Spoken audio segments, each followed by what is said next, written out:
Are we back? We back? We good? Yeah.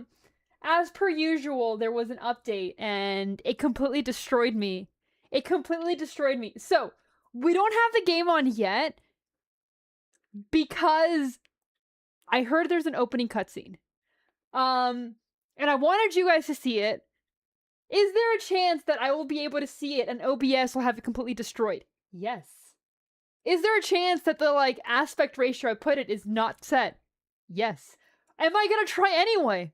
Yeah, why not? So, let's go ahead and do that really quickly. But I did want to make sure that you guys got that.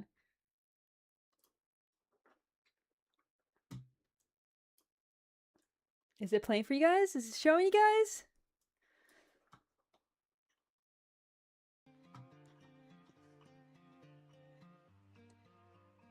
Oh, this is gonna be trippy.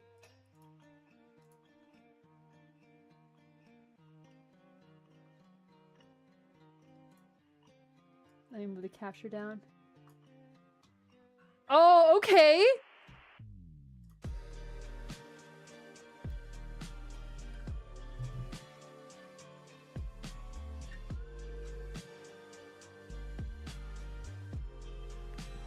Oh, that's pretty.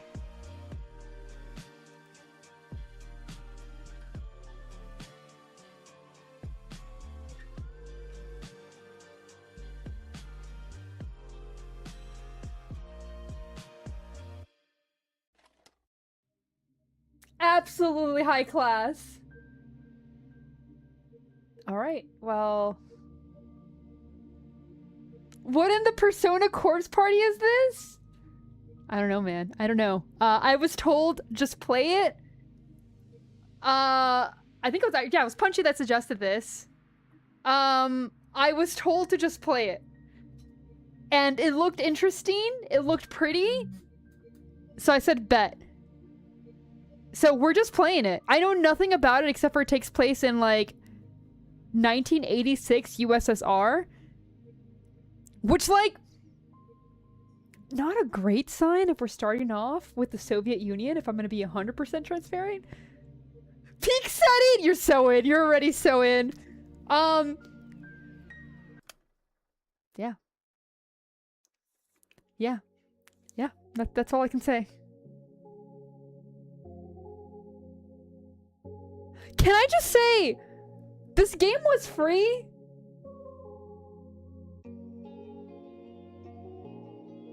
And, like, it's already gone over my standards, what I expected. Did you know that our sun is a very unusual star? To start with, it's a yellow dwarf. Those constitute for about 7 to 10% of all stars in the universe. It's an outlier, even among those. Most yellow dwarfs are primarily covered with dark spots. The sun isn't. The majority of its surface is bright. In fact, it has 3 times the number of light spots than it does dark spots. Sure, its overall brightness index is nothing special. You could even call it underwhelming compared to other stars of its type. But even so, it works harder than the most to shine as bright as it can. And I find that really cute.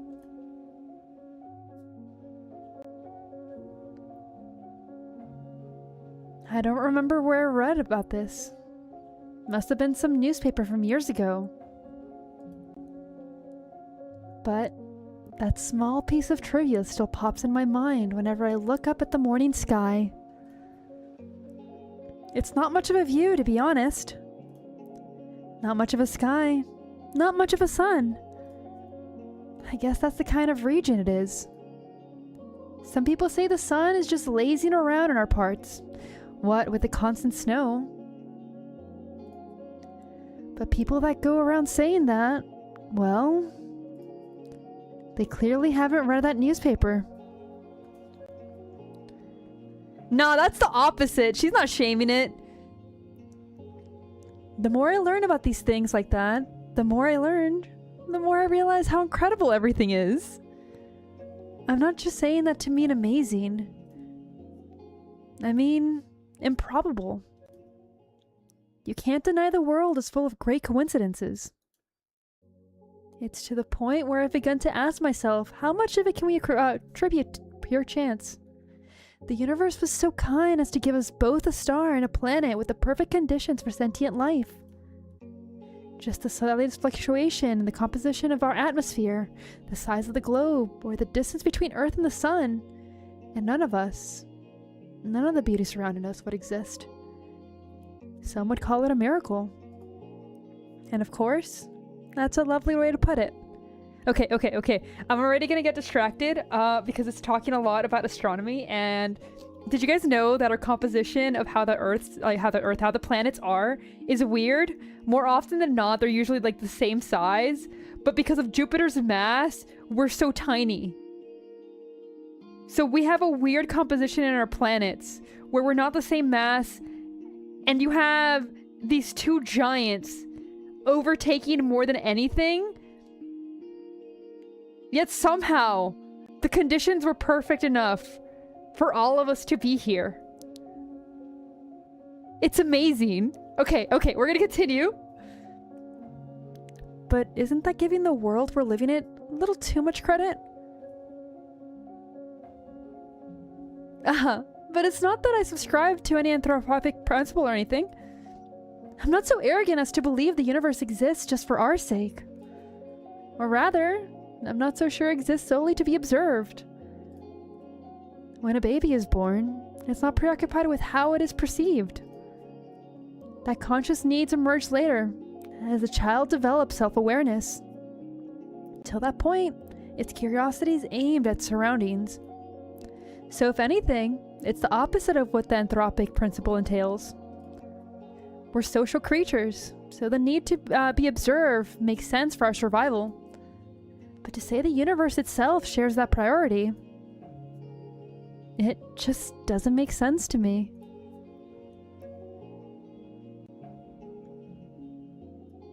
Although, you can also think about it this way.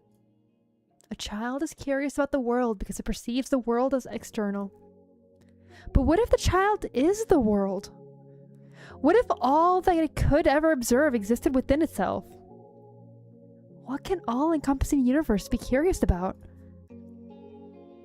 There's nothing but itself, so nothing but itself. There's nothing to care about in the whole wide world. It is the world. Duh! Wait, now this makes perfect sense. If I put it like that, I guess the universe has no choice but to be self-centered. Even if it wasn't the case when it was born, what if the universe developed a desire to be perceived by others as it matured? The same way that a child would. And what do we do when we want others to perceive us a certain way? We try to mold ourselves accordingly. I think I get it now. The universe gradually felt the desire to be seen. It wanted to be admired, loved, and observed. Because there's nothing more a world can do but observe itself. It's the best and only pastime there is, as far as the world is concerned. And if observation is good, more observation is even better. Of course, an endless universe can observe itself endlessly. You can say that its observed values equals infinity. That value may seem absolute, but it isn't really, not in mathematics. Infinity plus one exists. And don't forget there's also multiple types of infinity. And I'll eventually explain that, maybe one day. It's a value that the universe could never reach as a singular, albeit infinite observer. So I had to create a new, finite observers to add to its infinity. It needed to create sentient life. Sentient life is the plus one. Dude, it's like going into things that I really like mathematics, philosophy, and astronomy. I'm really enjoying this so far. When I put it like that, it sounds like all of us are extras at a party. Now isn't that fun? This vast, mighty universe changed itself so meticulously to make new observers possible. It fine-tuned all of its systems so precisely, just to have us here. It worked so hard just to share its one joy with us worthless insects. Oh no. Oh no, this can't be. That's cute! That's really cute! I should have expected this. I should have known the infinite universe would be infinitely cute. This world truly is wonderful, wonderful, wonderful. Your Jessica's missing. Huh? I look up from my desk. A low hum runs through the class. Gracheskaya? What? Seriously? She's just skipping. Nah, she ran off with that one guy. You saw? No, but come on. You know her. She's totally... Silence! The teacher taps her journal on the desk. Ira's parents filled up the report yesterday night. They haven't seen her since she left for school. Another round of whispers. The teacher raises her voice. So if any of you have any information that might help finding Ira, please report it to the teacher's office or the police after class.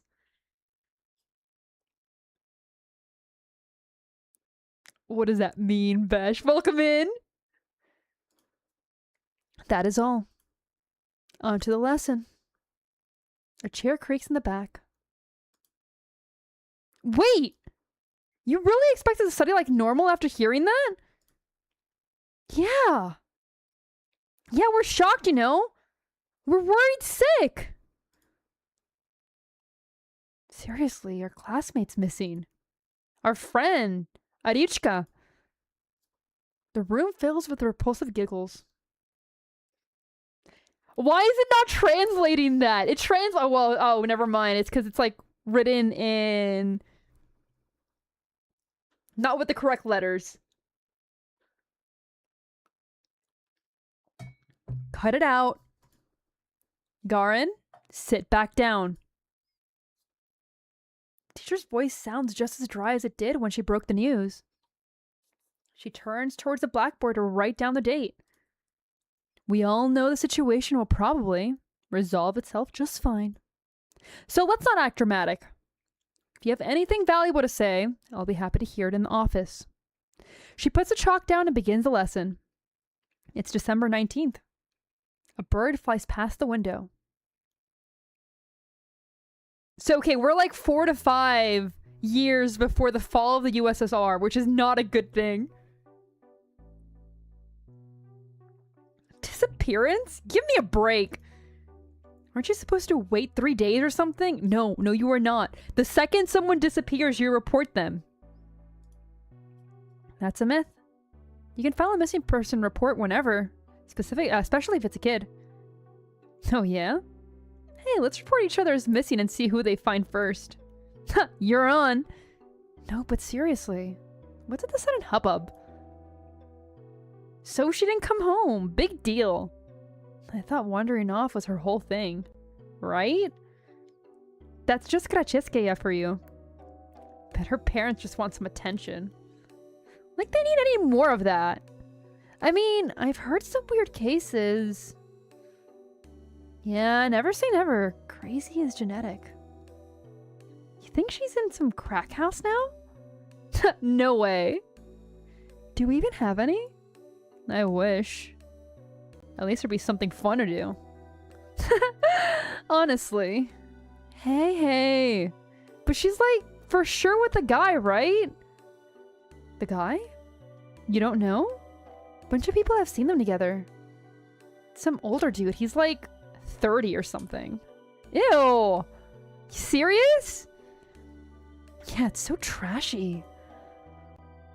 I slowly walk behind my classmates as we head to the next lesson. It's irritating. Their conversation is ticking me off. I'm not sure why. It's not as if they're making any sense. What's up, Besh? It's not unusual for Ira to wander off somewhere on her own. I'm not treating this news with any real gravity.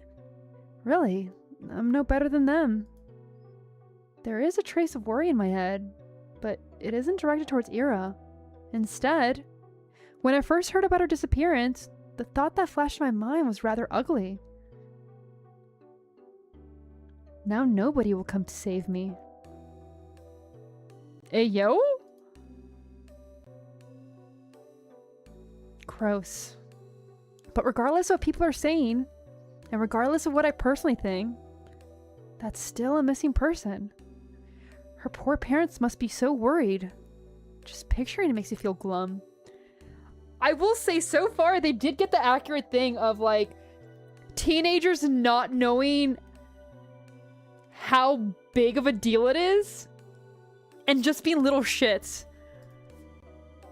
I'm not surprised Ira would just run off somewhere without telling anybody, but still.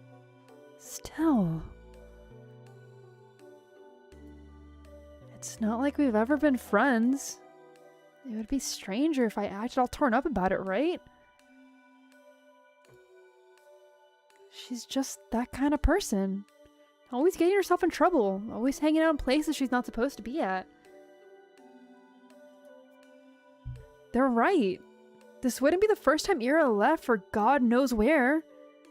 But is it really true? The stuff they said about that older man. I never even seen or heard anything like that. Even though this whole time. I suppose it's plausible, knowing how some girls are. Yeah, they sound very genuine. Yeah, I'm really loving the vibe too.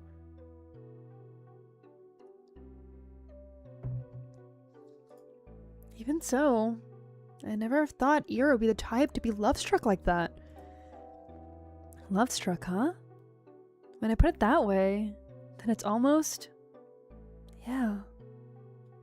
It's most definitely cute. Okay, Protag has some issues too. Ira in love. Forbidden love too. Wow. I never have guessed. I never took that girl for romantic. But she is a girl at the end of the day. And she does like those type of books. So perhaps she was planning to elope all along?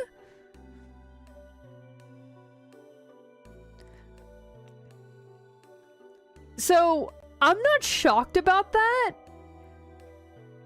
Also, welcome in Bree and Phantom, but I'm not shocked about Protag not realizing how severe grooming is. Because you have to remember, she is still growing up. She is still a child. So for her, it's just these two people who fell in love.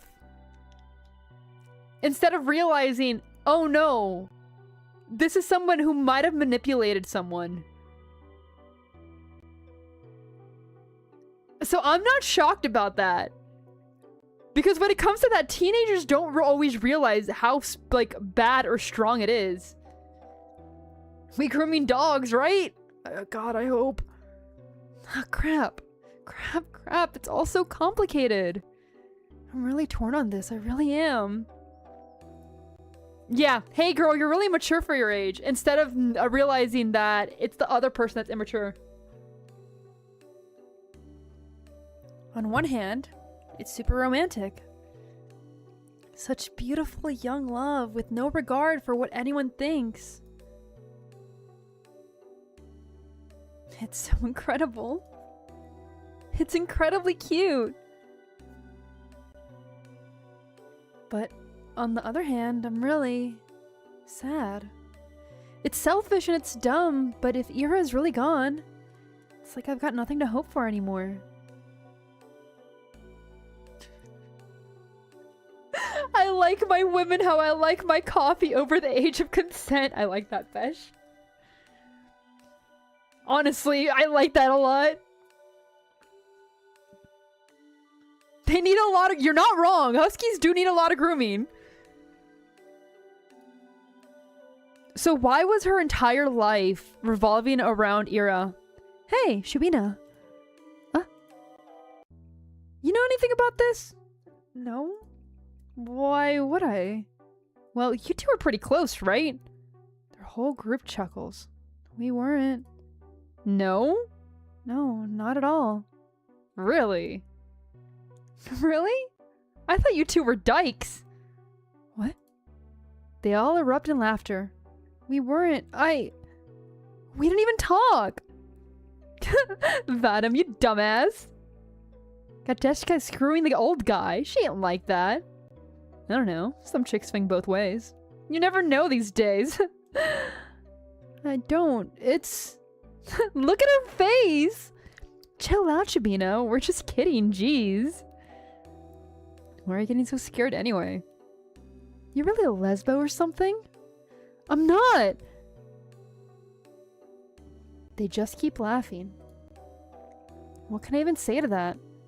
No matter what I do, they just keep laughing. If Ira came in through the door right now and heard what they were saying, all hell would break loose.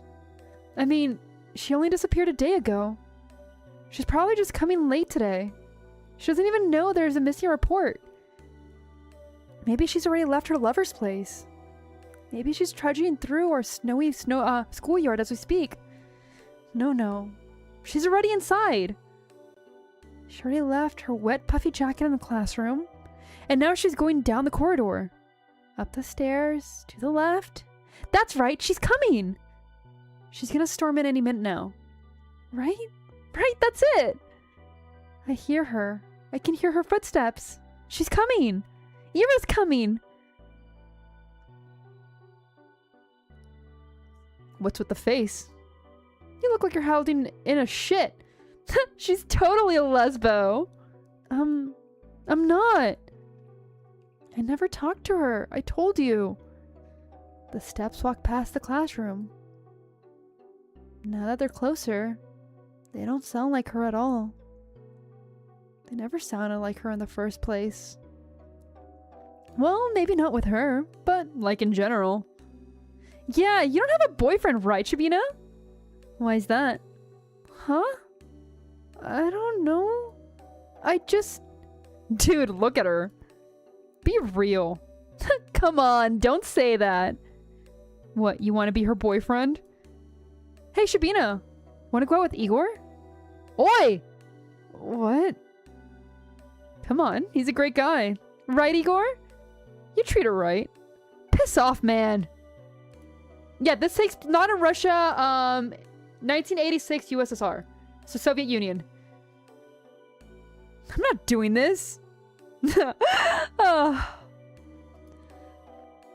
I bite my tongue. There I go again. Bad habit. It's not like it works anyway, so why do I keep doing it? I plop down on my desk and start mindlessly flipping through the textbook. I need to stop indulging in fantasies like that. It just makes me feel stupid every time. If Ira came in through that door and beat them up right then and there, would it really help my case? They'd probably keep saying those things behind her back. Hi, welcome in, TJ! And to my face. I guess it really would be for the worse. Yeah, I shouldn't have wished for that. If Ira saw that, it would just add fuel to the fire. So, it's a good thing that she didn't interfere. It's a good thing. It's a really good thing. Huh. At least these guys don't bother me for the rest of the day. Everyone's too preoccupied with gossip. I can't focus on studying either. I keep thinking. The last time I saw Ira, she says her parents saw her leaving in the morning. But she didn't show up to class. That part's nothing new. Ira had always bad tennis record. I assume she skipped as usual and went to see that man they talked about. Did she go to him right away? Because in that case, yesterday evening... Go home, Azia. I have not played Undertale. I own it. I don't think I'm going to play it on stream. If I ever do play it. I haven't played it yet, though. The teacher's office, was it? Kind of scared of going straight to the police. But I should. I should probably report that. Not sure if it would be of any help. And for some reason, the idea of telling anyone what I saw, something about it just doesn't sit right with me. But there's no logical reason for that. I need to get over myself. Sure, she's probably fine. I know that. Freaking everyone knows that. But if she's not, well, I'm gonna regret it big time.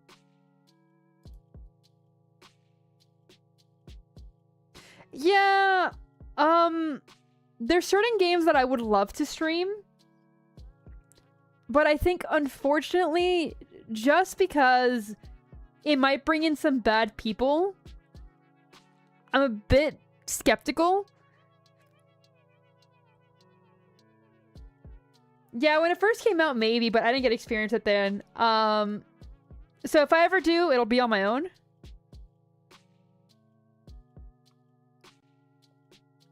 I think that's why I've been really enjoying indie games. I think the advantage of indie fandoms is a lot of them just want love for the game they adore. So anybody experiencing it or having like content for it or anything like that, it's something that they enjoy. And I think that's something I really, really appreciate about that. And as much as Undertale seems nice, I do know that it's grown to a point where it's not necessarily about the love of the story or having other people experience it. And there are some people who have a lot of fun with spoiling it for others. Yeah, exactly. Holy shit, someone's playing the game! Exactly. Indie games tend to have a very hit or miss fandom. I have thankfully been able to experience a lot of good fandoms for indie games. I think when it comes to shipping and stuff like that, that's when things get a little crazy, if I'm going to be honest. Because, like, shipping fandoms have always been very intense. But as far as experiencing the content, I haven't had many issues. And that is something I do adore. Oh, but I might also be tearing star-crossed lovers apart. If Ira really ran away to be with someone that she cares about so deeply, away from society ridicule, would it really be alright to ruin it? Crap. I have to admit, I'm also a little judgmental. I mean, it's really beautiful. I do believe that judging love like that is ugly, ugly, ugly. But whenever I start to consider it closely, I just can't brush off how much older that man is. I just can't. You know what? I don't fully blame you. I don't know her age of the other girl. But first of all, I highly doubt it's 18. And even if it is 18, it's kind of side-eye if it's like,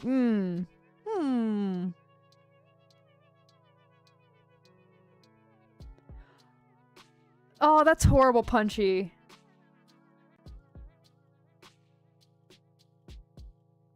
Might be the tism. You know what? Maybe that's what's going on.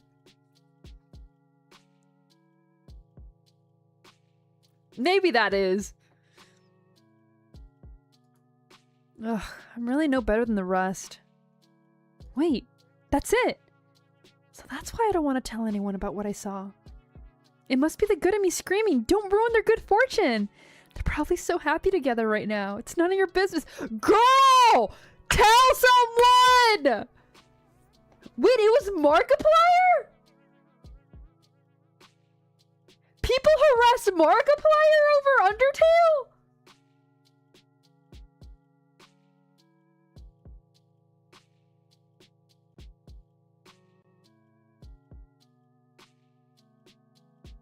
That's gross. Yeah, no, yeah. Situations like that is why, like, I'm very skeptical of playing certain games.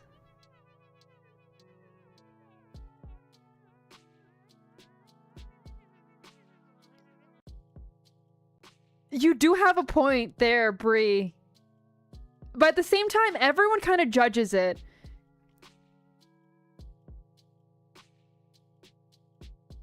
But at the same time, like, I don't know, man.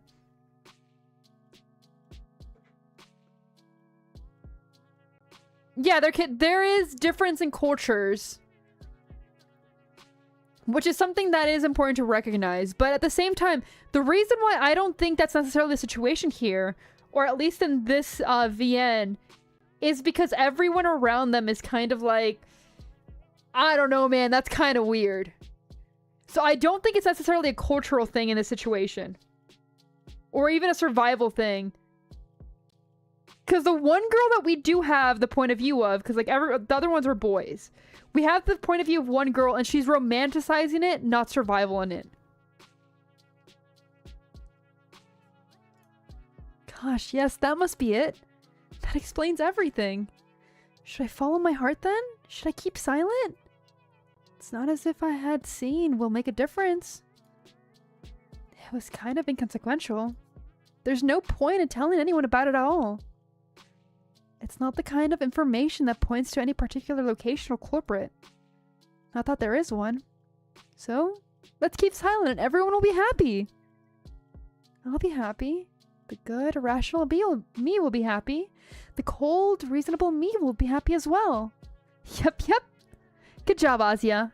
You solved it. Ah, it sure is nice to have a clean conscience. Girl! Oh, man. Well, no need to loaf around here any longer. Guess I better head home.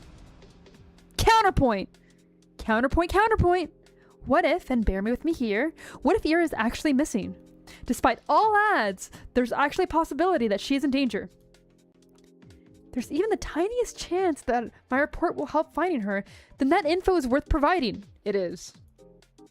And if she really did elope with her beloved, then my testimony won't change a thing. It's worthless at worst. That's true. If I carefully weigh the pros and cons, that off chance of Ira being in danger and my words being the key to saving her makes for a strong argument. Whoa. My words are the key to saving her. Wow, yeah.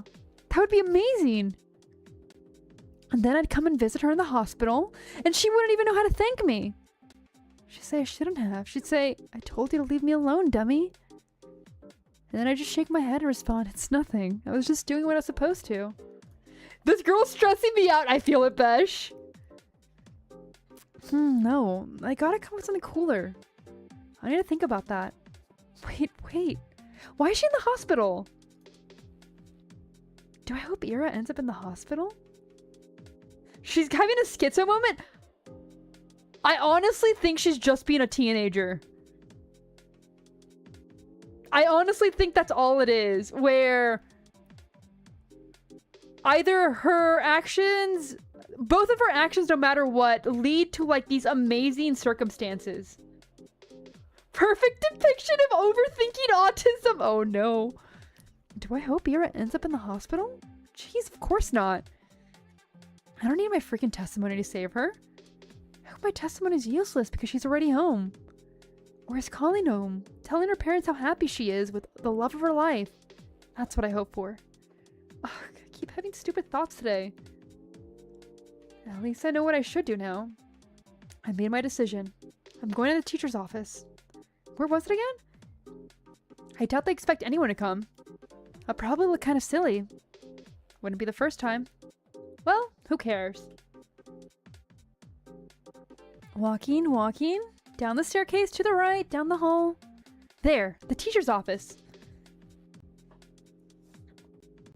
Oh? A girl. There's a girl standing there, right by the door. I think I've seen her before. She an upperclassman? Her town is really tiny, and so is her school. If I were a better person, I would know her name. She turns to look at me. I'm not sure what she's expecting, so I nod a little. Is there a queue? A queue? To the office. Oh. Oh no. I'm just waiting for someone. Oh, okay. Hey. What? You're Azia, right? Ah, yes. How did you know? That's kind of a loaded question. How do we know anything? I mean, it's not like we have lots of faces to remember here. You know me too, right? Do I? Tyler, welcome in! Sorry. Really? That's what I was talking about. It's not that I don't care to remember everyone's names. I just don't know where other people get them from. They say that in tiny cities like this, everyone knows each other, but that's just not true. What do you mean by one of those people? We learn about people outside of our immediate circle through gossip or common friends. But I haven't made any new ones the day Soya left. And gossip. Sure, sometimes I overhear my classmates chatting about this and that. But I don't like listening to them. I don't like their voices, so I try not to pay attention to them much. Wait. When I put it like that, it kinda does sound like my fault. My point is, even people regurgitate the idea of everyone knows everyone and that everyone doesn't include me. The name's Marina. Oh, nice to meet you. Nice to meet you too. You got something to share about Graciaskavia? How did you know? What do you mean how? We had an announcement, same as you. They told us to report to the teachers and all. Ah, I see. For some reason, I thought they only broke the news to us, Ira's classmates. Nah. I don't even think she's a Menhera. I think it's just one of those situations where she's not a social outcast. She's aware of her community. She has probably heard gossip about her from her friends or classmates. And she's aware of her. And that's it. Versus Protag, who Ansia is basically isolated from her classroom, the victim of bullying, and doesn't really know anyone outside her immediate field of view. So I really don't think it's anything about her personality. I think it just shows the contrast in community between Marina and Asya. But it makes sense at least give the upperclassmen a heads up, just in case I happen to know her. Which means, you also know something about Ira. Yep. Ah, that's great. So you talked to the teachers already? Sure did. Wow. And what did you tell them? Test. That's between me and the investigation. You can't spout info like that out in the open, Asya. The wall's got ears. Oh, I understand. Sorry. Okay, well, you don't have to apologize. Crap. I'm making an awful first impression. Not only did I not know her name like I was supposed to, but now I look like I don't even know the first thing about vigilance. Ugh, who am I kidding? I really don't. I'll just go in then. Marina suddenly blocks my path. No, you won't. I'm sorry? You're not telling them anything. She gestures with her little finger to the tact of each syllable. Why? Because a bad feeling stirs in my chest. Please don't tell them it's gonna be the same thing as my classmates. Is it because I acted rude? I didn't mean to. Well, I never meant to. I just can't help it, can I? We just met and I've already managed to mess everything up. Damn it. I desperately search her face for signs of mockery. But weirdly, I can't find any. I've been waiting for you. Huh? Surprised? Of course I am. No, wait. This has to be a stupid ruse. I'm going to believe this girl and then she'll just laugh in my face about it. I'm serious. Yura told me about you.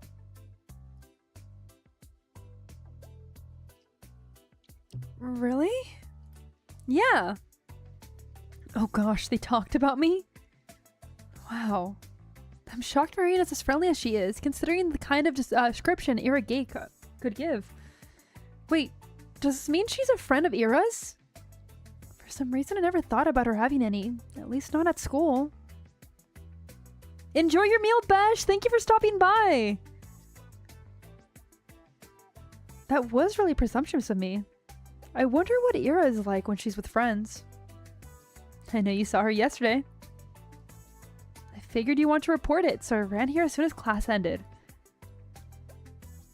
I guess it'd be easier to catch you between lessons, but I got so caught up in all those stupid rumors. It kind of slipped my mind. She knows? But hey, what matters is that it all worked out. So why are you stopping me? Uh-huh. Well, Marina looks around the empty corridor before lowering her voice. If you tell them about yesterday, you'll make everything worse. Huh?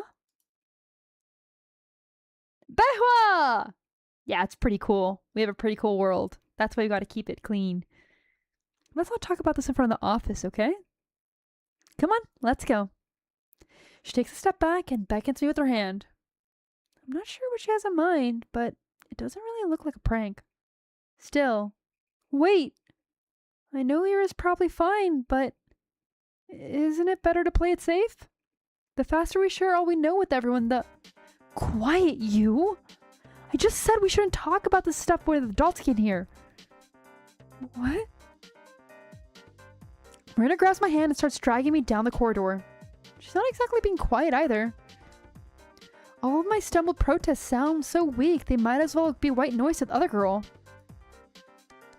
Yes, I spent half the day doubting whether I should report at all. So what? Carefully examine my options and come to my own conclusion. I deserve to see it through. I deserve to testify. But some part of me is relieved that the ultimate choice was made for me. I mean, this silly gut feeling I thought I overcame with reason has come out on top. So there is something to it at the end. So I was right. My heart was right. Sure, I can't actually know that, since I'm yet to hear what Marina has to say. But this can't be pure chance, can it? And if it's not, what does it actually hinge on? Did Marina show up because the world needed me to stop me for the sake of something more important? Or did Marina show up because I subconsciously wished for something, for anything to stop me? Whatever it was, I guess I don't mind this after all. I think I'll stick with the grander narrative angle for the time being. This world bending itself to the will of some worthless gnat is a preposterous idea. But it wouldn't be the first time for me, would it? And the fact that the world, for any reason, has decided to guide me towards the right path, that's so endlessly sweet. I will say she romanticizes everything. I do like how she views the universe. I think that's really cool. I think everything in her life doesn't have to be romanticized. And she sees like a grandeur, lovely purpose in it all, which I don't think is necessarily healthy. Like a Final Fantasy villain! Wild. Down the stairs to the lobby to the coat room. I don't resist anymore. Marina drags me along, and I can feel my doubt turning to excitement. This is definitely the right path. This girl knows about Ira. I want to know more about Ira too. The whole wide world wants me to know. This girl just wants to be special so bad. And it's not a good thing. It's gonna lead to some like bad things.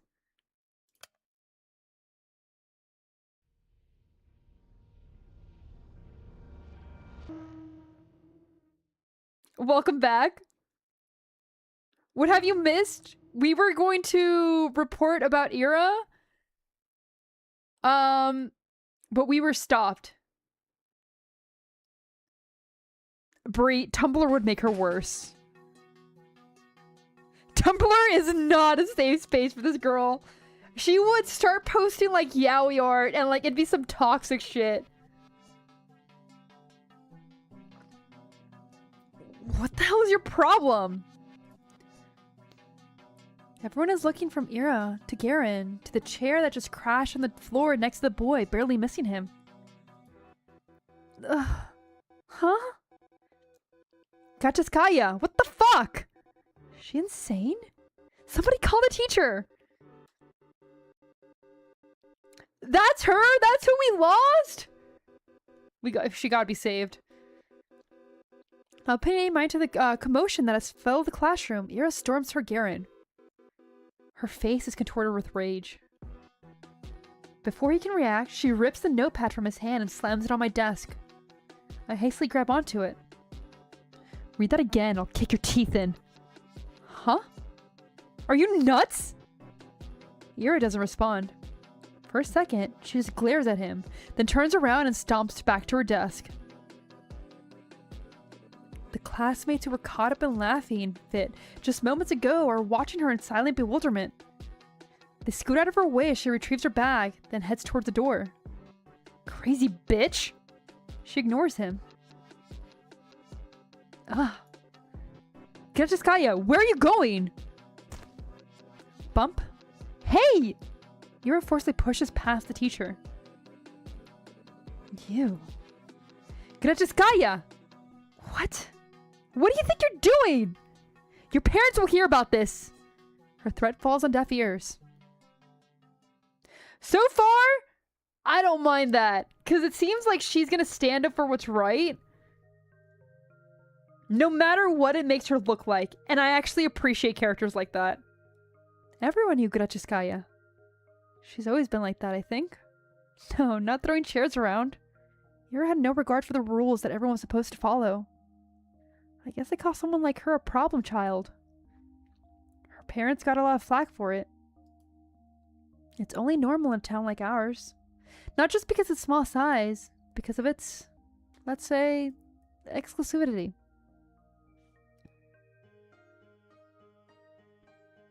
Vorkuta 5 prides itself on virtually a non-existent crime rate. That's a natural consequence of nobody being allowed to enter or exit without permit. What? You're lucky to be here. To have a salary higher than the national average. To have access to goods people in neighboring towns couldn't even dream of. Yeah, oh no, indeed! If you get to afford that privilege. Oh, I know it's 1986 USSR!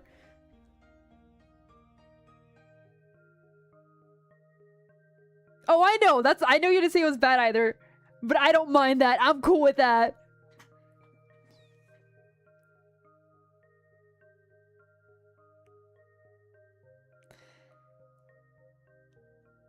If you can afford such a privilege.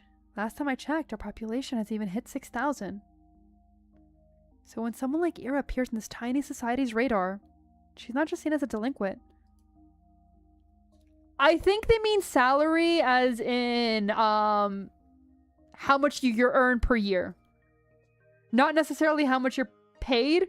Although, if you need permits to get in here and get out, chances are this is involved with the government.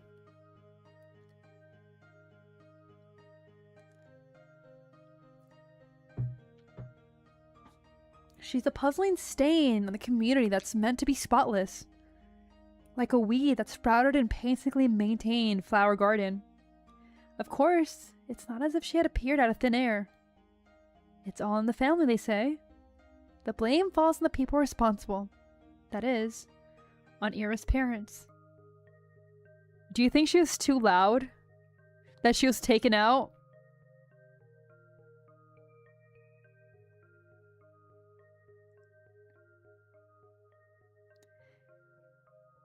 I think she was taken out.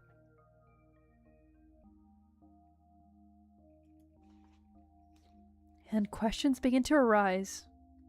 Why is Gretcheskaya's daughter behaving like this? Why is there trouble at home? Do they believe this is acceptable? Do they not teach her discipline? Do they not understand how fortunate they are? They've been granted so much, yet they can't do the bare minimum in raising their own child. Do they really want to be here? Do we want them to be here? I've heard a lot of talks like that. I've heard more after Ira threw the chair I got in. I didn't get why. Everyone was just having fun. It was my fault for bringing the notebook anyway. I was hoping to write a little in the library when school was down, but my bag slipped and all the contents scattered on the floor. Of course they would get curious about it. Of course they want to read the silly things I wrote. It's not a big deal. It's not like I've ever taken poetry or drawing very seriously. Those are just fun distractions, nothing more. If people laugh, well, what's it matter to me? I couldn't wrap my head around it. I couldn't, but I still wanted to thank Ira somehow. She rarely shows up to school. And even when she does, she can just leave at random. Hekatos, welcome in! I couldn't get a hold of her for a long time because of that. Well, that, and also I was really scared. Ira never as much as looked at me. Even when she lashed out at Garen, it was like I wasn't even there. But 2 weeks after the incident, it finally happened. We crossed paths. I went to the bathroom during some lesson. I think it was math. I came in through the door. And there she was, blowing white smoke through the half-open window. Ren, welcome in! Yeah... I think she was too much of an issue.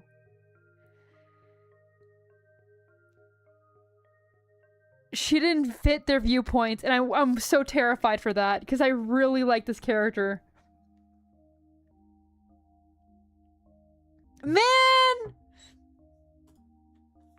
I didn't even know she was at school. Oh. Hi. You shot me a disinterested look. Hi. I awkwardly scuttled past her to one of the stalls. After closing the door, I realized I was so nervous. I couldn't do any of my business. So I just sat there, thinking about how I should approach her. It's not like I had a long conversation of formalities in mind. I just wanted to say thanks. In theory, it should have been easy. Is that it in the game? But wouldn't that make me look like a weirdo too? Assuming all she did all that for me. That would just make me look self-centered. I don't know, man. I think the same way where it might not have been for you, you can still thank someone for how they helped you. I had no idea how much time had passed while I was in the stall. Maybe 5 minutes, maybe 20 seconds. When I heard what sounded like her getting off the windowsill, I swung open the door. Wait! Huh? I froze up. She stood next to the window, bag in hand. The cold draft wafted through her hair. I had something to say. I got this rare chance. The world gave me this rare chance to tell her what I wanted. Wait, this is the other thing where the world interfered? Crazy. But what am I supposed to say? Thank you? After I just tumbled out of the toilet stall? What? She raised an eyebrow. I just stood there with my mouth hopelessly open, as if I just gone mute, as if every word in a Russian dictionary got wiped from my brain. Whatever. No, wait! Please! I took a step towards her and she jolted away like I were a leper. I don't know what I could say or ask. I just knew I had to say something. It was the first thing that popped in my mind. What? What the hell do you want? Isn't it cold? Huh? Yeah, a large, yeah. The windowsill. When you sat smoking there, right by the window. I thought, weren't you cold like that? Huh? She blinks. Not really. Maybe a little. Ah, I thought so. Anything else? No. I mean, yes, I'm sorry that you got in trouble. Huh? Well, I heard you got into a lot of trouble after that. You know, when Garen read my stupid poetry. I'm sorry for that. She eyed me for several seconds, which to me felt like an eternity. She then sighed and slowly flipped her hair back. And why are you apologizing? That had nothing to do with you. Well, I guess not. His voice was getting on my nerves. I see. I looked down at the tiled floor. I knew that was the case, of course. It's not like I was hoping Ira jumped in to defend my honor or anything of the sort. I wanted to thank her regardless of intent. But no matter how hard I thought and tried to word it, everything just came out sounding awkward or wrong. I will say from an outside perspective, and maybe I'm reading a bit too much into it, it definitely seems like Ira's just making an excuse. Why does this always happen? The soles of her boots squeaked against the floor. She spun around, walked towards the door. And this time I made no attempt to stop her. Your poetry isn't stupid. Huh? Slam. I stood there, dumbfounded. Did she just say that? Did I hear that right? Your poetry isn't stupid. Does that mean she likes it? Ira likes my poetry? Ira Gracheskevia. The bell rang and snapped me out of my short-term stupor. Shook my head. Right, I need to get back to the classroom. I doubted Ira was going to be at the next lesson. I washed my hands from nothing in particular.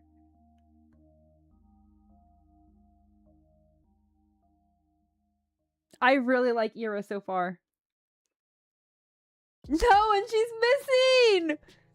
Weeks passed. My life didn't exactly change. I went to school the same way. I sat through the lessons, then went to the store, then to the library or for a walk, and then when it got dark, I headed home. Day after day. Huh? My notebook. I just left to get a snack for the cafeteria. Where'd it go? Oh, Shubina. We borrowed your homework for a second. Yeah, exactly, Punchy! You don't mind, right? It's fine. Thanks! By the way, is this supposed to be you? He lifts a scrap of paper up to me. Oh no. I forgot I left it in there. No. It's just a drawing. Yeah? You sure? It really looks like you if you were pretty. It's not me. Whatever you say. Sometimes my classmates joked around with me. Girl, you're being bullied! Whenever that happened, my thoughts involuntarily drifted to Ira. She still attended classes, albeit irregularly.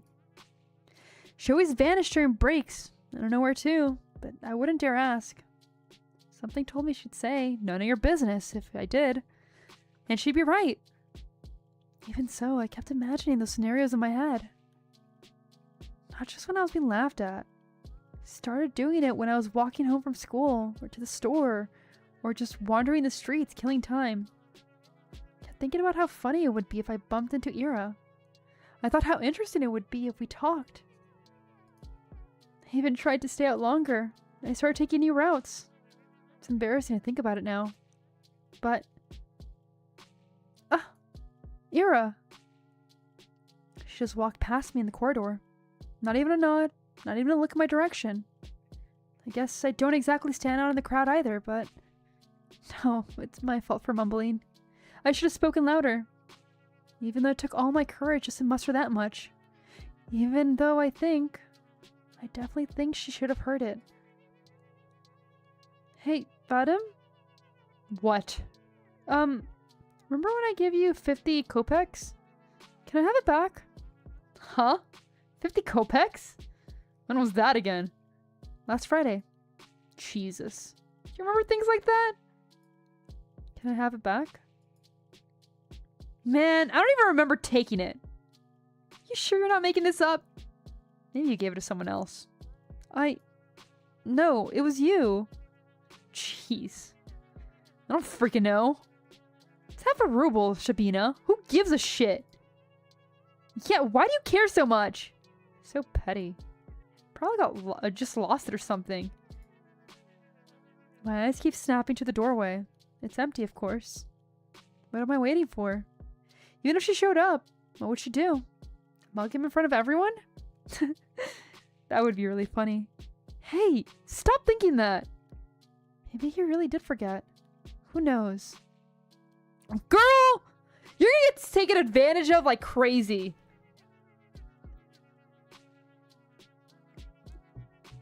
I shouldn't be upset. It's not that much. You could go grocery shopping with that, but it's not the end of the world. I'm not exactly starving. Lately, I've been eating too much junk anyway. I think this girl is just incredibly lonely and has no self-confidence. I don't think it's confusion. She kind of wants to be accepted so badly that she will allow torment be her interaction. So it seems like she has some like people pleasing and she kind of just wants to be part of the group. Yeah, maybe if I eat less of this stuff, my skin will clear up. That'd be nice. Asya, you don't use makeup at all, do you? No, I don't. We're not allowed to, though. What are you saying? They allowed it last year. Really? Nobody's gonna send you home for it. Stream's buffering for you? I think that's on your side.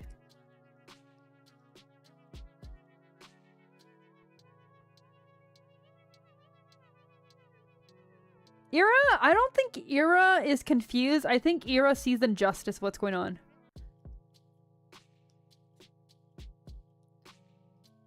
Oh, that's good, I guess.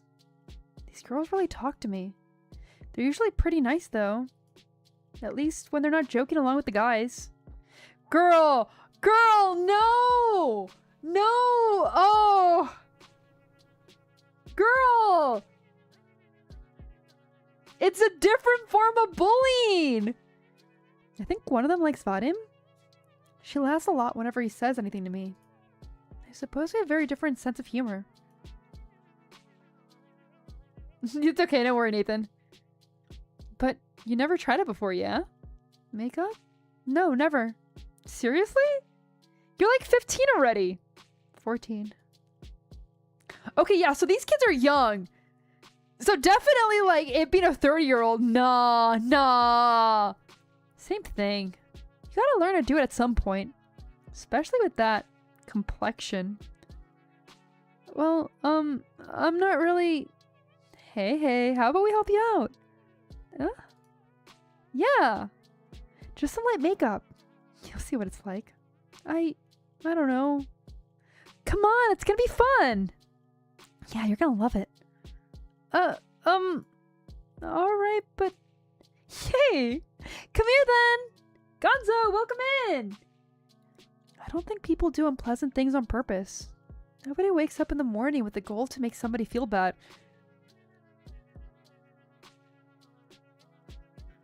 There are some people who feel so bad about themselves that the joy they find is by bringing others down.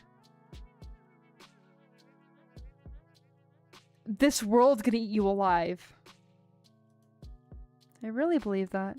If someone is doing something hurtful, they don't fully understand it. So I shouldn't wish bad things on people who don't really know they're being mean.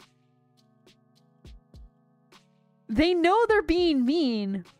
I understand them not wishing on bad things on people, but like... They are being mean. Ah, this kid! I know she's a child, but no! Come on! I shouldn't wish for Ira to appear and interrupt them, or scream at them, or punish them, or anything. I can still hear everyone laughing as I run out of the corridor. I'm covering my face. I don't need any teacher seeing me like that. At least the toilet's closed, so I can wash this mess off quickly. But I should stop falling with these pranks, but... Bump. Ugh.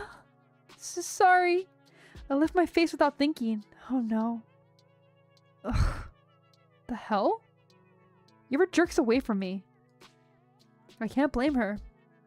I must look like an insane person. Yeah, I look awful. God, I can't handle her looking at me like that. I'm sorry. Huh? I run past her. Run, run. I just need to get to the restroom. Just need to wash it off.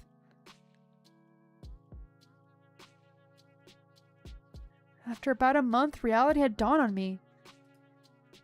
I kept telling myself that Era's actions had nothing to do with me. She told me that much.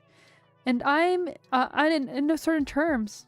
She said that, and I kept repeating it again and again and again and again. But I didn't believe it. On some level, I still held on to the faint hope that Era pitied me, that she cared about me for God knows what reason. No, really, what was the reason? Her lashing at the classmates she found annoying. One who just happened to make fun of me? Her not joining in? Her telling me she liked my writings? She didn't even say that much. She said they weren't stupid. Oi. 3 coins clink against my desk. 20? 20? 10. So he remembered. There. Thanks for the unforgettable night. Everyone around erupts in snickers. Hey, you're a cheap deal! You freelater. Very funny. Oh, please, Shabina, get a sense of humor. Your face is dragging down the class morale. That's right! You're doing us all a disservice. Think of your classmates for once.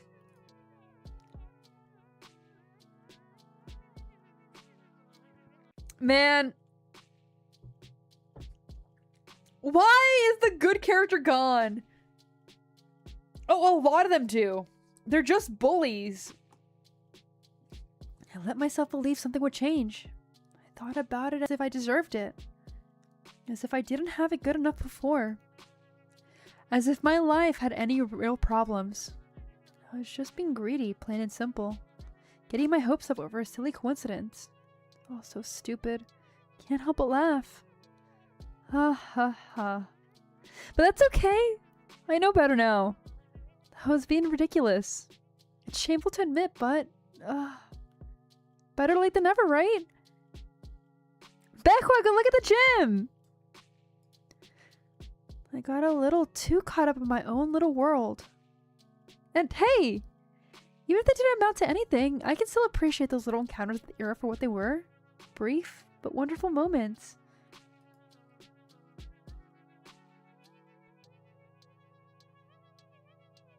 Okay, I don't think that's an excuse. They seem to follow him, yes. But they are still responsible for their own actions. Following somebody's cruelty is still cruel.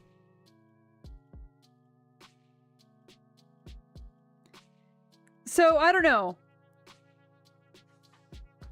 Maybe... Yes, you too, Bekwa. Maybe. But at the end of the day, they started doing their own things as well. They have all agreed that this girl is okay to make fun of because he didn't start the entire makeup thing. They went out of their way to put ridiculous makeup on her. It was their choice. He didn't ask them to do that. They are doing their own cruelty, even if it is to please Z.A.T.O. They are choosing to be cruel. So I think at the end of the day, they're not as innocent as just following or just trying to be part of the group. And even if it is just being part of the group, maybe I don't see it this way, considering like, I'd rather be an outsider than do what I perceive as wrong. And I do know many people will do what's wrong to be included in groups. But at the end of the day, they are responsible for their own actions. And they are choosing cruelty even past what he's doing. Oh, I really don't like him. I'm not gonna lie. I'm not a huge fan of main character. But I think it's very cruel to bully her.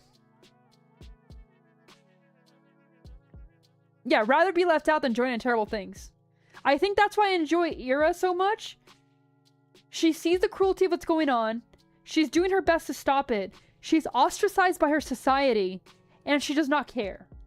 And I really respect her for that. And I think the reason why Azia, I believe her name is, the reason why I'm not a huge fan of Azia as much is because she does the opposite. She sees their cruelty and will allow herself to be something to be punished just to be part of the group. And I wish she wouldn't. I could reminisce fondly about the one time I lucked out and saw Garen all scared and confused. Yeah, she lets everyone get away with it just to fit in. Or that one time somebody gave my work a compliment, backhanded as it was. Could do that, because everyone does that. Everyone has those little things that they look back on with a smile. It's beautiful in its own way, is it not? Our whole lives are a series of episodes, both good and bad. It doesn't matter if they grow into a bigger story, because each moment has a lot of merit on its own. It's something I should learn to be content with. It's something I've been perfectly content with until now. Until I decided until I decided that what I had wasn't enough. Nope. Speaking objectively, what is there to complain about? No, seriously. I live in the prettiest part of our vast country. I have a comfortable roof over my head and even my own room. I have 2 living parents. I have wonderful hobbies to enjoy, paper to write on, books to read, TV to watch. I buy myself treats almost every day after I'm done with school. I have good grades, and teachers tell me I have a great potential. My classmates also recognize how studious I am. I help them with their studies when they ask me to. When they force you to. That's right. I've got a classmate that I can always talk to. This, kid just wants to be part of community. I will say, very fitting for a lot of teenagers. No, she's absolutely smoking the copium. 100%. But at the end of the day, it is her own survival tactic. Because and it goes back to what we were saying, we're social creatures. She's doing anything she can to be able to fit in here. Even if that means everyone mocks her and it's just for her, they're joking around with me. Guys I can laugh along with, even if their jokes don't always land. Even if my sense of humor isn't the best. All of this. I have all of this. Right here, right now. Everything that a girl my age could ever ask for. Exactly! It's talking about how people are social and need to be seen. She wants to be perceived. And she wants to be part of the group. She doesn't want to just be a background character. And she will take anything. So, why did I ask if they weren't enough? What happened? So why the hell did I even... You idiot! What? Why the hell do you always go along with some bullshit? Yes! Yes! Ira! Call her out! Ira looks like she's gonna slap me, but instead swings her boot against a snow hill. She then turns to me and starts roughly swiping clumps of snow stuck to my coat. My whole feels slightly numb. When I start to speak, my voice comes out weaker than expected. Ira. How did you know I was here? Doesn't matter. How when that asshole Garen giggling about it? Can you stand? Yeah. It's why she clings onto it. What is it called? Oh my god. I know there's a word for it in Spanish, but I don't know. What would be... in English? How would you translate it? Oh my god. No, not lesbian, no. Cause in Spanish, I call her amiga hera. Which means you basically, like, go for the crumbs. That's the only way I can describe Asia. Where she goes for the most basic things. And, like, the littlest amount of crumbs. And that satisfies her, and she will, like, follow anyone into death for that. I clumsily get up. My limbs feel rigid. I know you shouldn't sit on concrete when it's cold. I wouldn't normally, but there was nowhere else to sit at the school's back entrance, and my legs are starting to get tired. I half-heartedly shake the snow off my skirt and tights. The flakes fall gently on the ground below. So, nah. Cause it's more extreme than that. I'm not gonna lie, it's used mostly against men, because, like, some men will take the bare minimum of love. No, you're okay. But at the same time, like, this girl... Oh, this girl. I half-heartedly shake the snow in my skirt and tights. The flakes fall gently on the ground below. And look at Ira. Her face is... Huh. The word concern flashed to my head, but I've already learned I'm no good at judgments like that.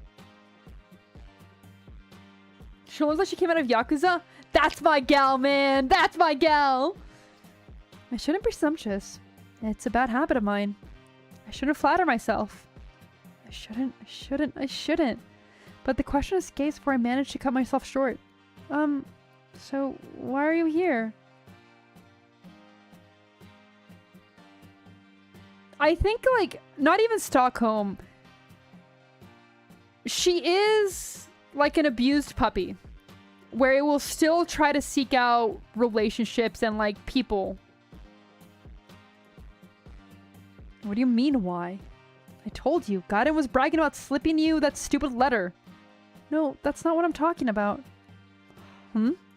Well, that doesn't have anything to do with you, does it?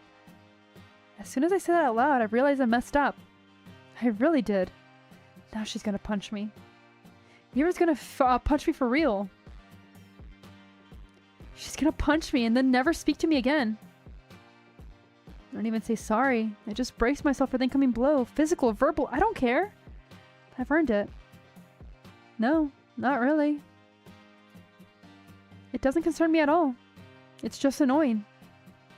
Is that so? Yeah. He pissed me off. And you pissed me off too. I don't freaking get you. You knew it wasn't real.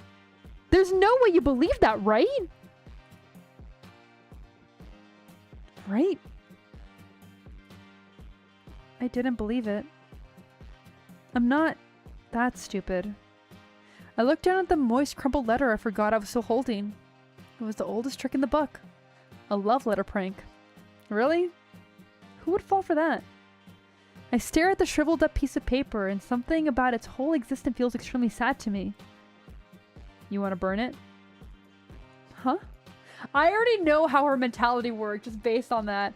She probably went like, oh, it's not real, but what if it was? Based on everything else that she's done, I know she second-guessed herself. She overthought it, and she fell for the prank on the, like, 0.00001 chance it was right. Ira's the best character so far. I have matches. Oh. No, thanks. It's wet already. I fold the letter and shove it into my pocket. It'll get damp inside, but I don't care. I can't throw it away. A fake confession is still a confession in the end. Go! Go!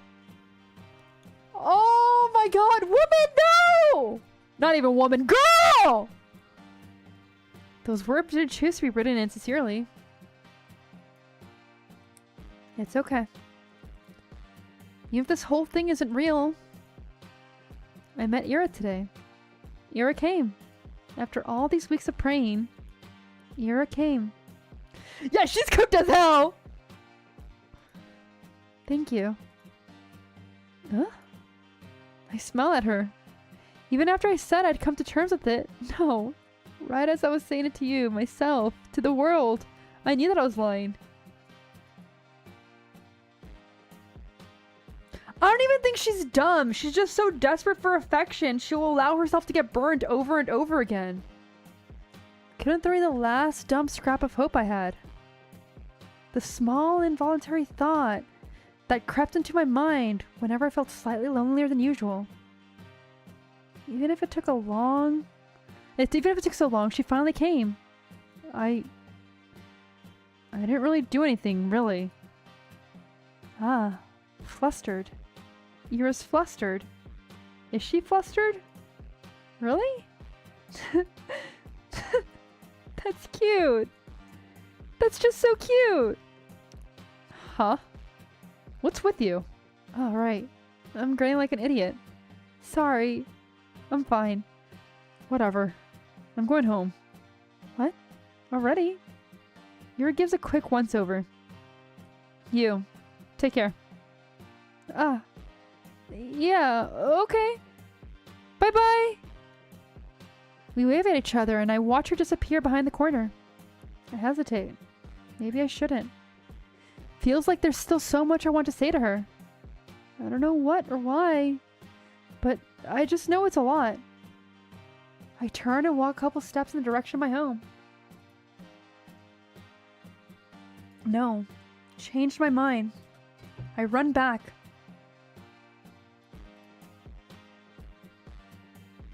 Crap, my legs are still so stiff. I turn the same corner Ira passed not even a minute ago, and she's already gone.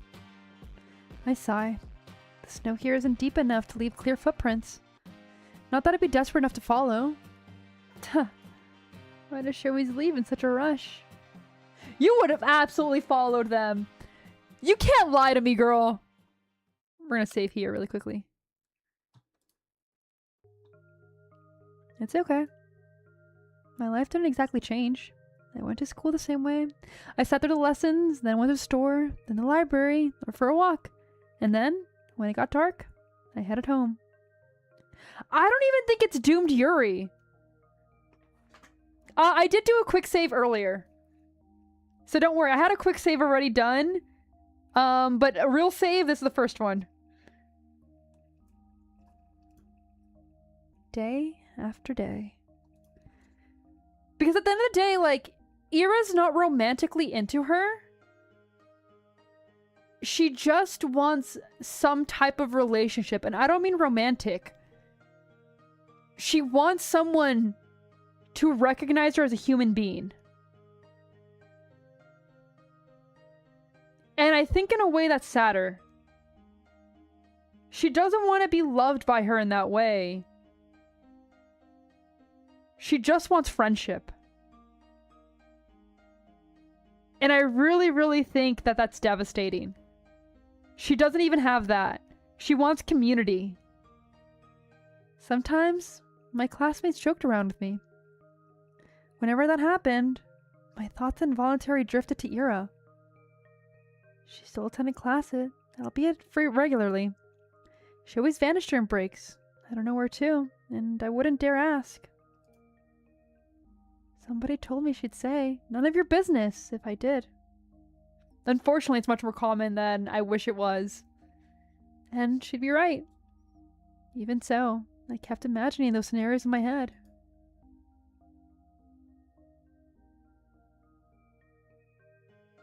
Yeah, because, like, if it was romance, she wouldn't have been happy about the fact that she was talking to a 30-year-old and she wouldn't have seen it as, a great romantic thing. It really just is, I want a human connection. And it's devastating. She doesn't want to be a fool. She doesn't want to be somebody's joke. She doesn't want to be the community's laughingstock. She just wants a friend. Even so, I kept imagining those scenarios in my head. Not just when I was being laughed at. I did it when I was walking home from school, or to the store, or just wandering the streets, killing time. Kept thinking about how funny it would be if I bumped into Ira. About how interesting it would be if we talked. I haven't tried to stay out longer. I started taking new routes. And as naive as it would be to behave that way, I kept doing it. Again and again. Walking and walking. Praying and praying. Like I said, unfortunately it's a lot more common than I wish it was.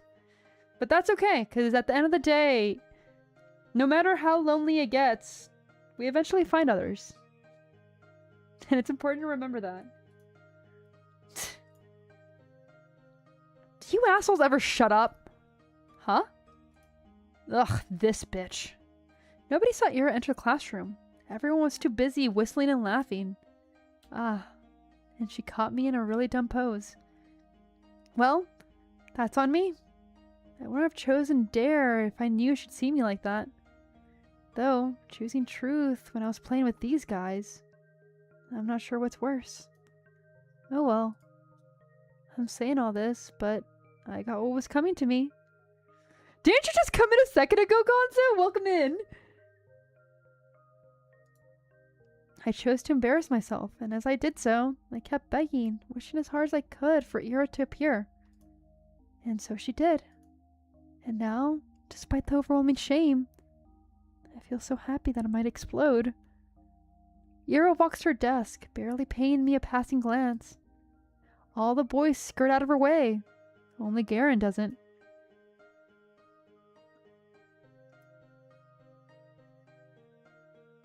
What do you mean by that?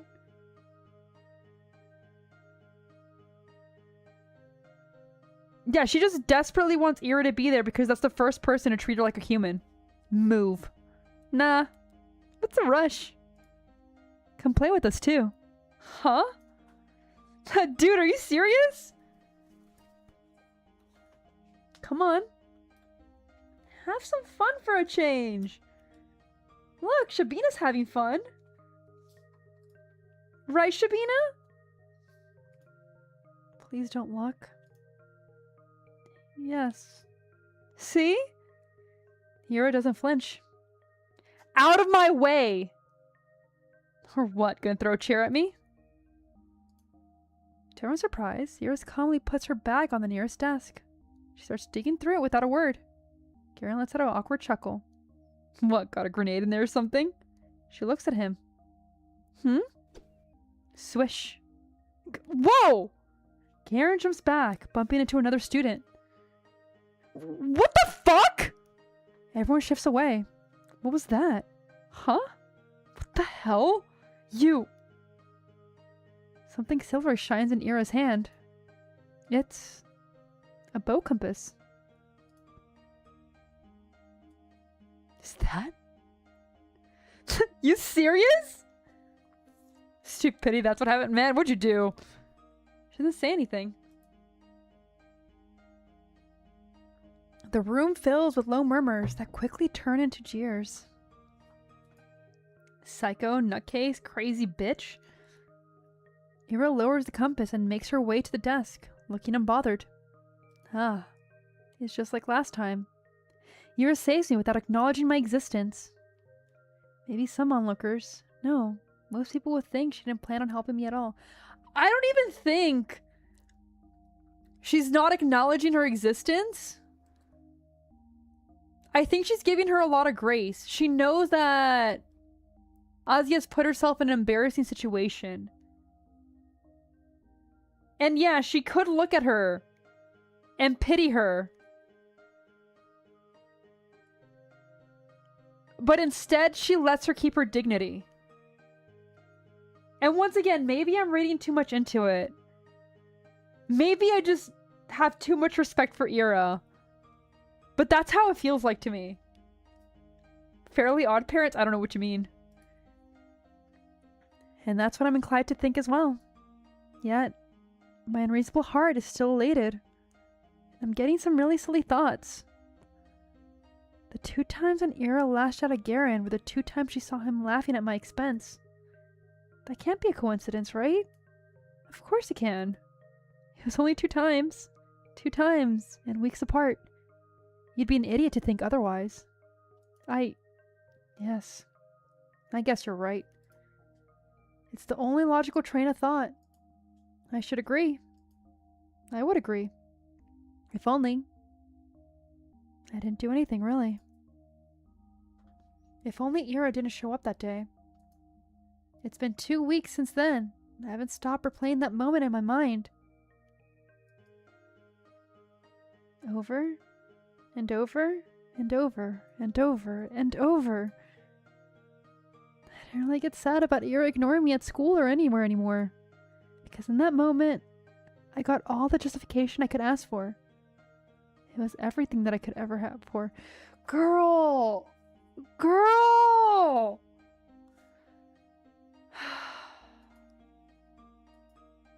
But I'm still a very greedy person. I'm still not good enough.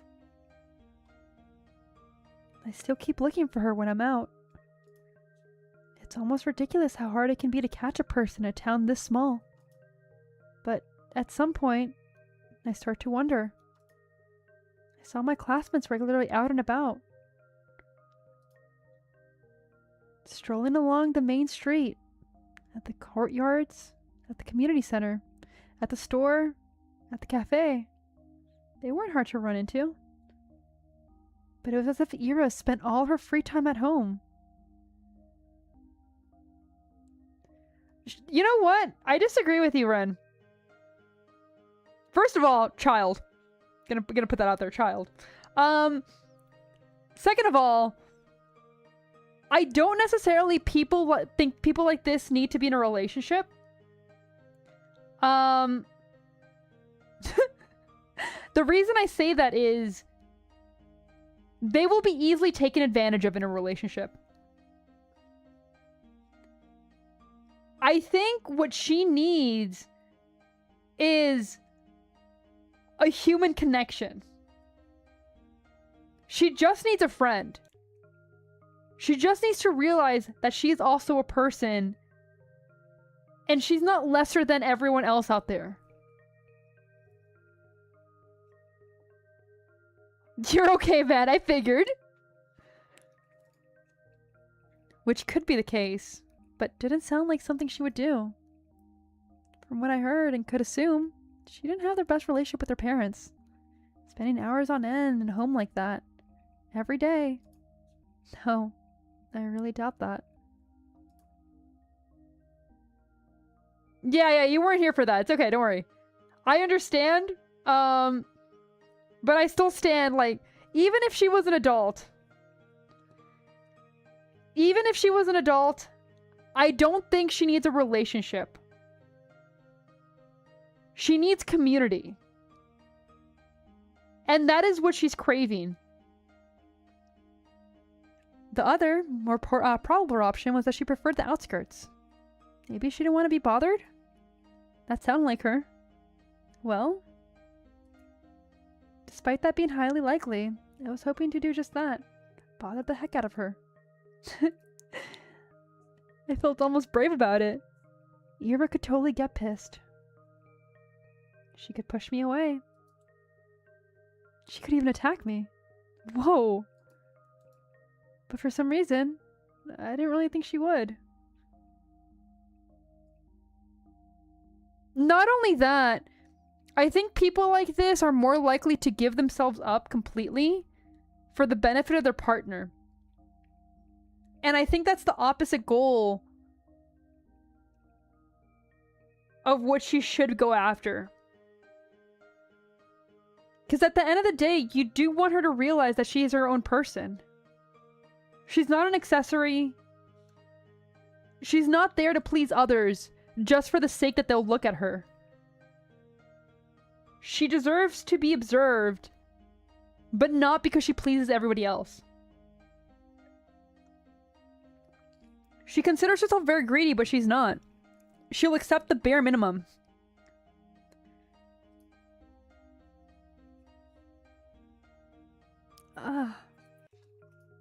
My breath halted. Oh. Hey. Hi. The vents near the research institute expel hot air. Nobody really goes there, aside from the staff coming out for a smoke. I never ran into any, but the ground here is littered with cigarette butts. So that's a safe bet in my book.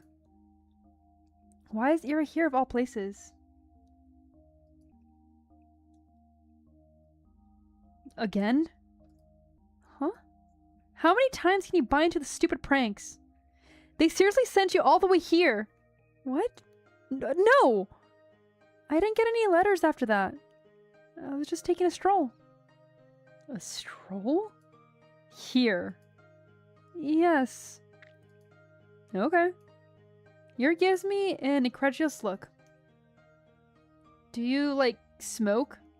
No, I don't. Why? It's a smoking area. Ah. Yes, I know that. You want to try then? What? Smoking? Mm-hmm. No, thank you. Okay. She shrugs. Ugh.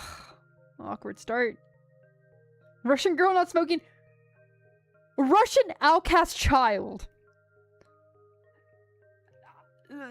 So, I'm not shocked she's not smoking. Not yet, anyway. I can't let it end here. I need to just... And what about you, Ira? What about me? Why are you here? Were you at the Institute? Yeah. Something like that. Something like that? My mom works here. She forgets her lunch sometimes. Oh. Oh! You bring her lunch? That's what I said. That's so sweet. Ugh. I mean, it's really nice of you to look out for your mom. It's whatever. It's not. I know it's not. With all that I've heard about her family, the fact that she still goes out of her way like that, it's really amazing. Yeah, because Ira's not a bad person. She's a quote-unquote problem child because she sees injustices and fights against them. She's not perfect, but at the end of the day, she seems like a good person. The thought of doing something like that for my parents has never crossed my mind. I mean, if I were told to deliver something, I would. But Ira's different. She wouldn't do something just because she was ordered to. She'd have to really care about it. Crap. That proves it. Ira and I weren't cut from the same cloth. Girl, I could have told you that! But I spent my days looking for excuses to stave off the minute I have to come home. Ira's cooking, packing lunch, and carrying it to the edge of town. That goes against everything I've heard. But it makes so much sense. That's why I never see her on the streets. That's why she doesn't have time to sit at the cafe. That's why she doesn't idle away at the community center. That's why she's such a caring person. And that's why I'm such a piece of trash. No. She only said her mom forgets her lunch sometimes. Lunches are prepared in advance. Doesn't take that long to get to the Institute, even if you walk from the other side of town. Yes, that's true. She still have plenty of spare time. This doesn't work. This explanation doesn't work. Girl! The second you said you were a bad person, like instantly your entire thing.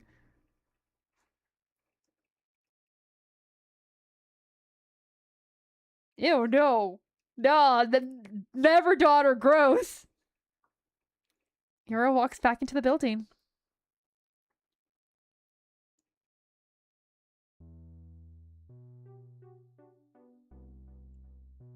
Do I really need an explanation? It's none of my business. I'm not so delusional as to believe we're close enough to share something like that. To be fair, you never even asked. She presumes a lot. But not once she asked her is like, oh, so what do you do after that? Do you cook it for... You could have asked so many questions to figure it out. And you didn't. You just jumped into, I'm a horrible person. Girl!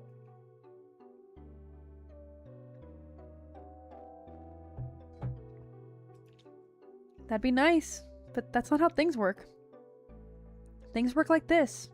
When Ira's in the room, Garen doesn't talk to me as much. When she isn't, I wish she would be. Your friend's not here today. Who? Who do you think? Oh, she's not really my friend. You're Pipple then. Pipple? Hey, that's spot on! You can't make a harmless joke around that chick without her throwing a conniption fit. It's annoying as shit. They think we're friends? Well, not really. But it looks like they picked up on it. An Ira reacting like that to me being used as a laughingstock. So, it wasn't just me.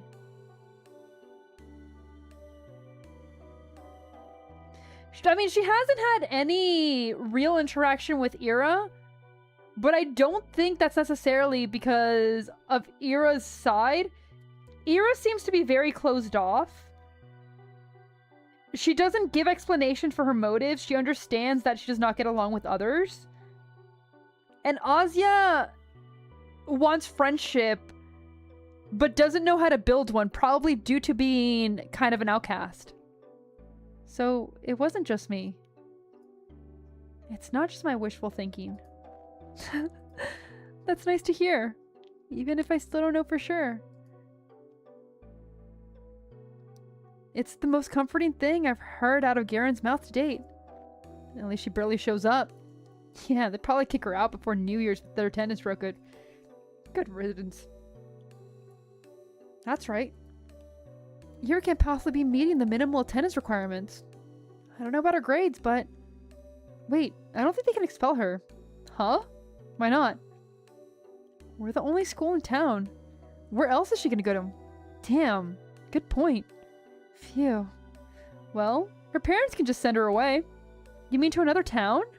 Yeah. To a relative or something. What? No! Oh man, now that you say that... Everyone, pretend to be surprised when it happens. No! No! I hate how they're right. I hate that I can see that happening. Everyone talks about it. How Ira's a nuisance to her household. It's been like that for a long time. But still, she forgets her lunch sometimes. Ugh! That can't happen! No! It can't! It's not fair! They can't send her away. She can't go. She's so nice. She cares. She does. Maybe not for me, but for her family. Why would they send her away? That's too cruel. They can't do that. If they do, then it'll all be over. If they do, then I won't. Yeah, it's all about you. It just started. I don't know what. Can't even call it talking. I don't even know what it is. But that doesn't matter. Even if she just tolerates me, even if she just doesn't want anything to do with me, I don't care. This can't happen. This physically cannot happen. Ryan, hi! Hey, good job! I think I don't like that about Azia. Azia doesn't really care about Ira. Azia cares about Ira can give her. And I think that goes back to the entire thing of, like, me saying that this girl should not be in a relationship. It didn't have to be Ira. It could have been anybody. Yo! Pop 5 Mostema? Good job, man. Good job. I raise my head and look out through the window. The snow is falling lightly on the yard. The dark pine branches stay under its weight. The long gray clouds glide placidly across the tundra. Yeah, I agree with that, Punchy. She cares more about what Ira changes about her life, not Ira herself. And I think that's why, like, at the end of the day, she's sad that Ira's gone, but not because Ira might be in trouble. Oh, it absolutely fits her character. But I think for that reason, I'm not a big fan of Azia. Because it's not about caring about the relationships you do have. It's not about building upon those relationships for the relationship itself. It's not about understanding the other person. It's about what she could have gotten from it. Far past fences. Past the mountain ridge. So far away that I can't picture it. So far away that my mind circles twice around the earth and comes back to the spot I'm sitting in. This world is way too gentle. It's way too kind to an ungrateful brat like me. So, if I've earned this world's good graces, why can't a person so much deserving do the same? Why does a person like that have to do? Is there anything that I can do? A bird flies past the window.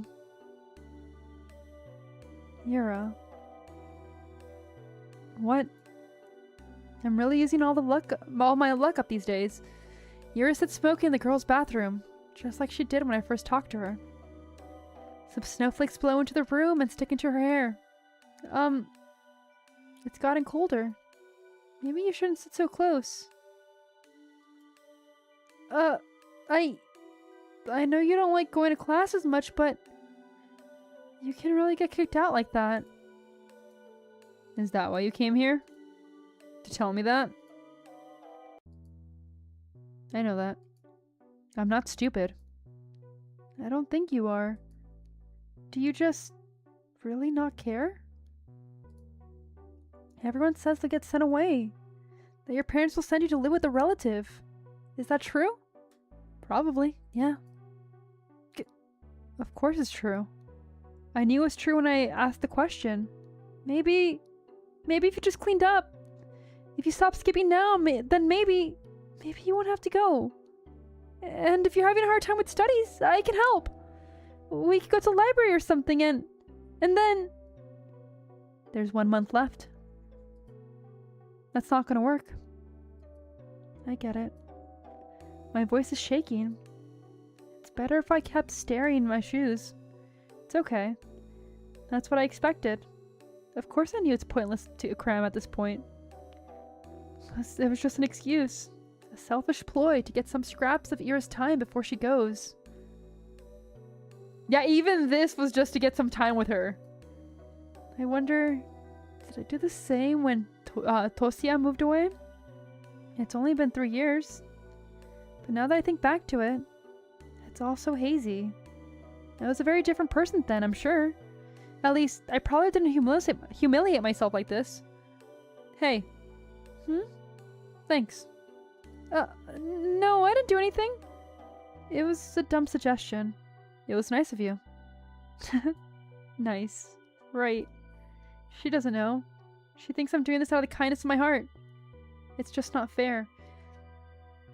Both can be true. It can be a kind gesture, and it still can be an incredibly selfish one. She really is too good of a person. Are you not going to go to the toilet? Oh, actually, since you're here, have you seen anyone hiding a diary nearby? The main character is Asia, but currently this chapter is about Ira. Diary? Yes. You know, the one used for classes. Maybe you've seen something like that lying around? Ira's expression darkens. Don't worry, we're just playing a game. I guess the guys got a little carried away. I've checked the whole class and corridors. It's probably somewhere really obvious, but I'm just no good with that kind of stuff. When I hid Igor's pencil case, they found it right away. She throws a cigarette butt out the window and hops up the windowsill. Without saying a word, Ira storms past me, and I grab onto the edge of her dress just as she's about to leave. Wait! I said it's fine! We were playing a game. Really. Please, don't get in more trouble because of me. I wasn't going to. Huh? I have an idea where it is. It was Garen, right? No, Shirkov. Same difference. She walks out of the corridor, I tag behind. I'm not sure what place Ira has in mind, but it immediately becomes clear that she has a sharp turn to the right. Wait, serious? She swung open the door to the boys' restroom and loudly marches in. Gah! Some poor guy trembles out, almost colliding with me. Sorry! Yeah, Asia is the main character, and it's from her point of view. Ira is a side character, and she, in current day, is missing.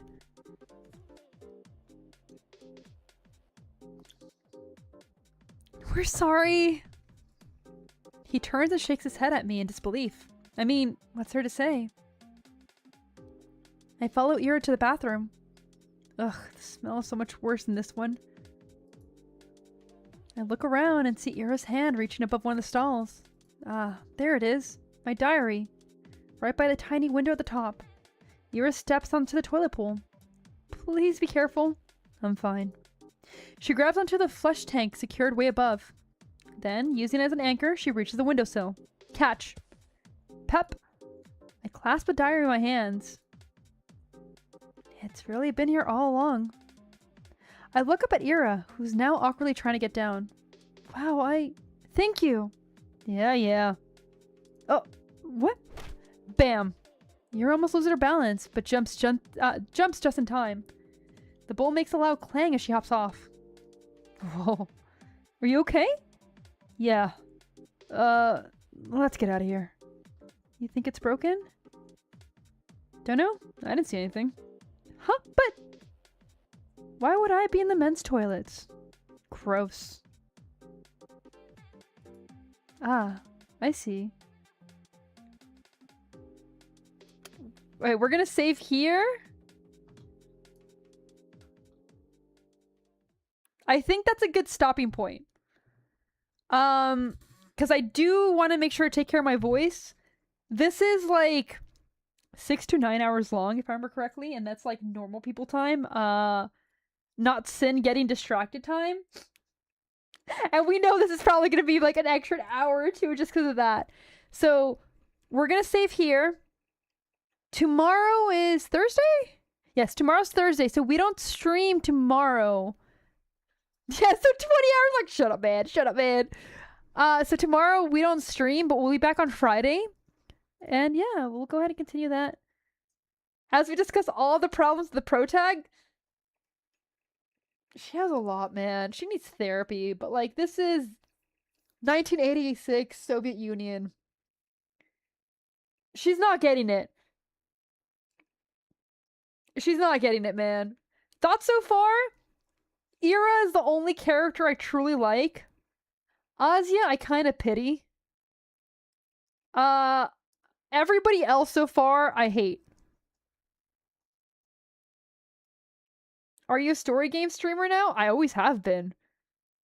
What do you mean now? What do you think I do in Arknights? What do you think I spend my like 500 hours yapping Arknight story now? This is a VN. This isn't like a traditional game. This is a visual novel. And I enjoy them. It's a shame. I actually was planning to like possibly stream the new Steins Gate until what happened. And yeah, I won't be able to stream that one. Oh shit, we can read! Barely. First grade level, but we read. But man, it's a shame. Honestly, I just want to read more VNs. If it wasn't for the spicy content, I would have done Saya no Ura by now. And freaked everyone out. I would have done that by now, but like, unfortunately we can't have that. But apparently like Mortimans or whatever that like gacha is has a Saya no Ura collab. So maybe we'll have that. You get bonked by YouTube? Oh yeah, absolutely. That's why we haven't done it. That's why you guys don't have Saya no Ura. That's why you guys haven't gotten the Eldritch Horror. But that's okay. Exactly, the Lords of Madness one. Exactly. We'll probably do more VNs in the future, but I'm really enjoying this one so far. We've done a couple of them actually now. But we'll continue this one when we get back. I am going to end it here before my voice starts to give out. As always, guys, don't forget to work out. Have a good sleep. Have a great morning. We'll be back on Friday. Guys, take it easy, okay?